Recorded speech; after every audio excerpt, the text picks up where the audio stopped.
Good morning, Bande Matram. Welcome all of you. The topic we are going to discuss right now is on the aim is to rise to a higher consciousness. The aim is to rise to a higher consciousness. That is the aim of life. People who are pursuing this integral yoga, who are practicing this yoga, so their aim is to rise to a higher consciousness. That is the objective. It is not like ordinary conscious people who are living in the ordinary atmosphere in a ordinary motive, ordinary purpose. Their aim is for, they are living mainly for roti, kapda and makan, nothing more, nothing less. But people like you who are practicing this yoga, the aim is to rise to a higher consciousness. Higher consciousness that is awaiting for you. It is there. You have to rise up to that. Originally, you were aware of the higher consciousness. Now you have been degraded. In the process of involution, you have come to that position where really we have forgotten our own greatness, our aim, our objective. We have already and coolly, cleanly, entirely we have forgotten the goal. Here, this yoga, and after practicing this yoga, it is the benefit we have got, it is reminding us to rise up to that consciousness. So I will try to quote Sri Aurobindo. In the yoga practiced here.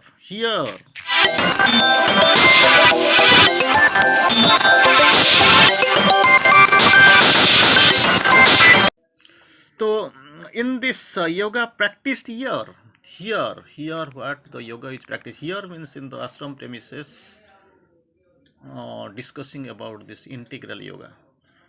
The aim is to rise to a higher consciousness and to live out of the higher consciousness alone. Live out only for and in and through this higher consciousness. Higher consciousness, because your goal is different, your path is different, your aim is different. Not like people who are living in the society.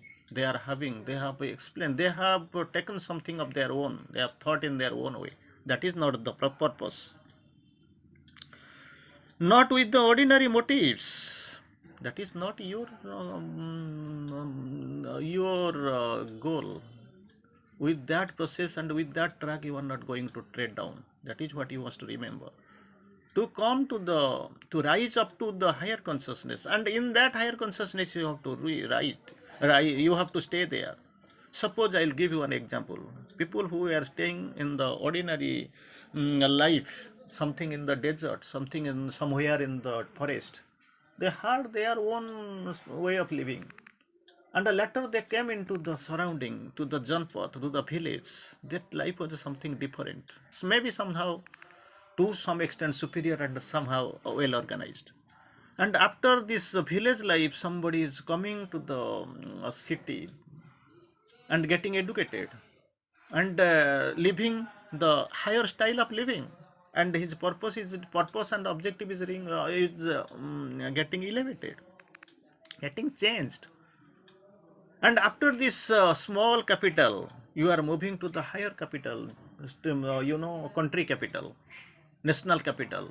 Then your purpose, your everything is getting changed, still getting changed. You can remember this is also. So with this elevation, your consciousness is also getting higher up. Same thing also in yoga. When you are moving, through the ladder upwards, your consciousness gets elevated. You have to stay in the higher consciousness. In that higher consciousness, you have to plan the second level, then third level, then fourth level. You have to keep on. That is the requirement. But you have to give up these ordinary motives. This means a change of life as well as the change of consciousness. Very interesting. This means it needs a change of life as also a change of consciousness. That is what the requirement. Change of life and a change of consciousness. And how it will change if you are coming to the higher consciousness.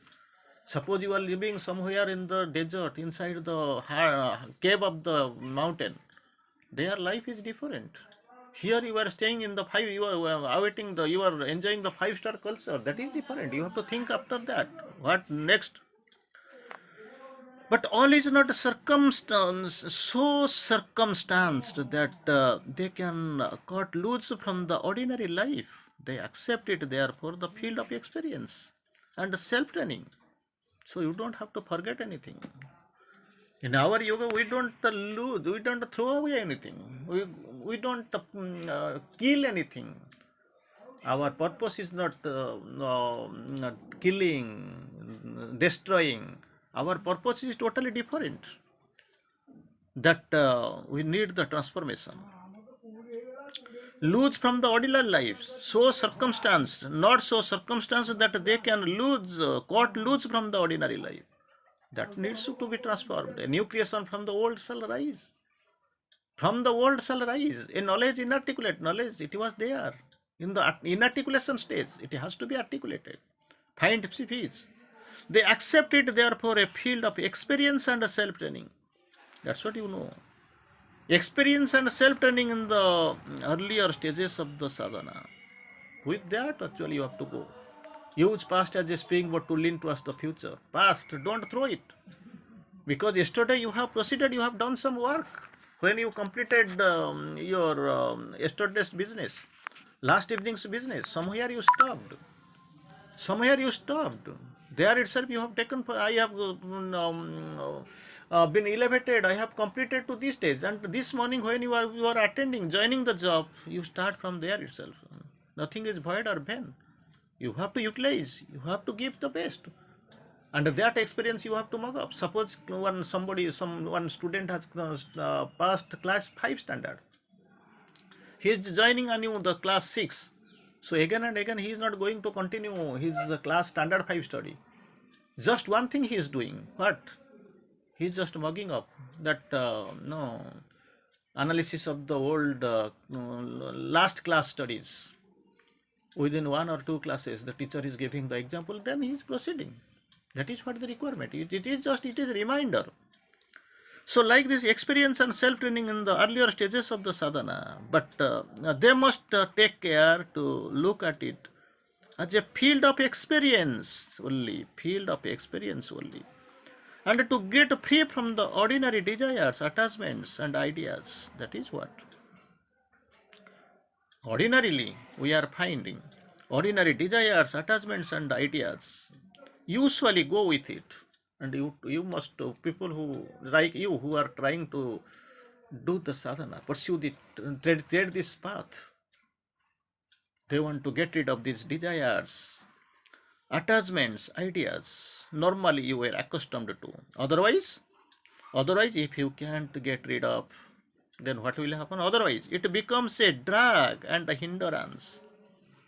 If you are not coming out of your past, then naturally it becomes a drag and a hindrance on the sadhana. It will drag you down. You can't escape that clause. When one is not compelled by circumstances, there is no necessary to continue the ordinary life. There is also drag and a hindrance. Suppose you are at the front, you want to carry somebody in that way, so that he will also come and join. On the contrary, if he drags you down, you were at the front, you are trying to drag the people towards the front. In return, if he is trying to pull you towards your back, then thing is over. So unless otherwise the sequence, you are not compelled by circumstances, there is no necessary to continue the ordinary life. You have already left this bandhan, this bondage of the ordinary life, and you have traveled a couple of steps in front, ahead, upward.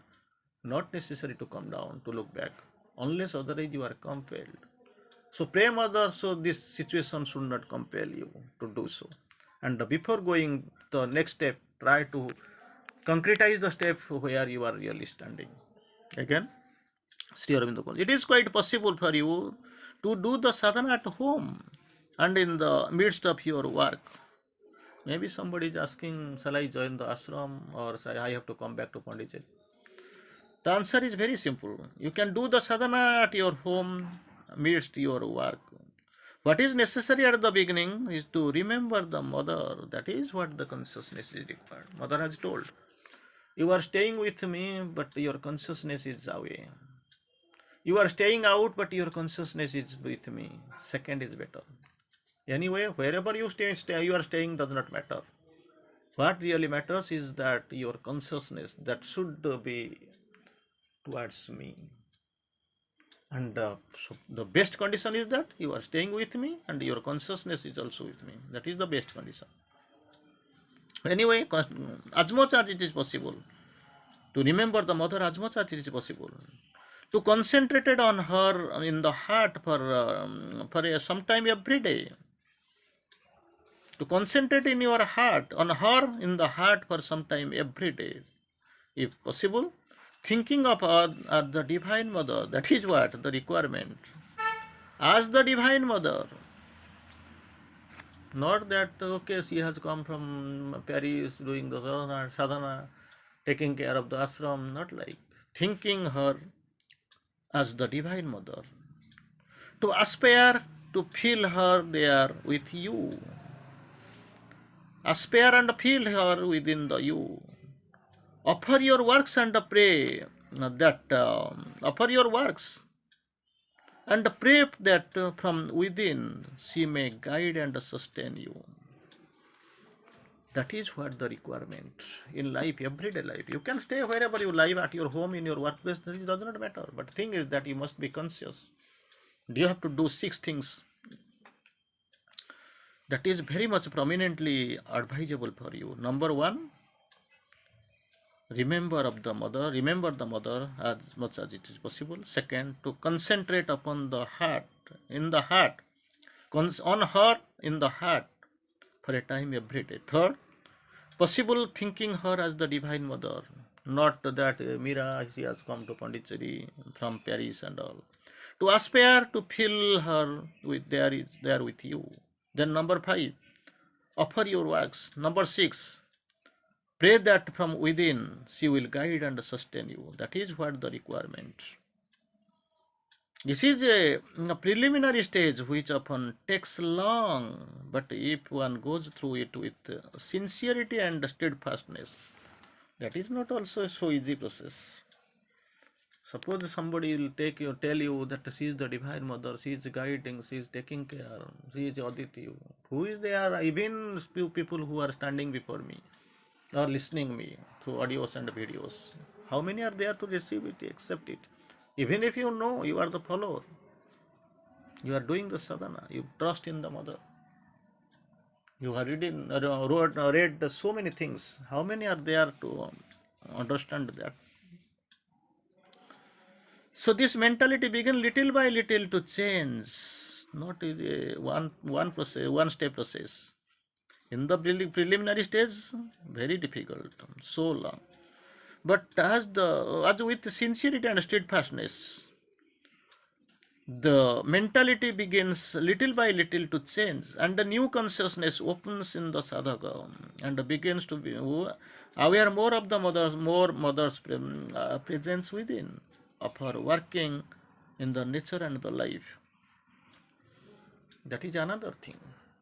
In the beginning, it does not come steadfastly, in very swiftly. That experience is not also that much, attractive, also encouraging, also. It will come step by step. What you have to do in the preliminary process, which takes long. Second, you have to go through with all sincerity and steadfastness. Number 3, mentality begins little by the change comes little begins little by little to change. Number 4, new consciousness opens upon the sadhaka. That is the 4th step. Begins to be aware more and more of the mother's presence within. And finally it comes of her working. Of her working. That is what you can know she is working, her prominency of working inside you and around you and throughout. step by step, steadfastly. It is coming, and you will know everything on once you are sincere and steadfast in your endeavor. That is what the requirement. Best thing you have to practice in life. That is the good thing, and you must be conscious. You must rise up to the higher consciousness. That is the aim. That is the objective. That's all for now. Thank you.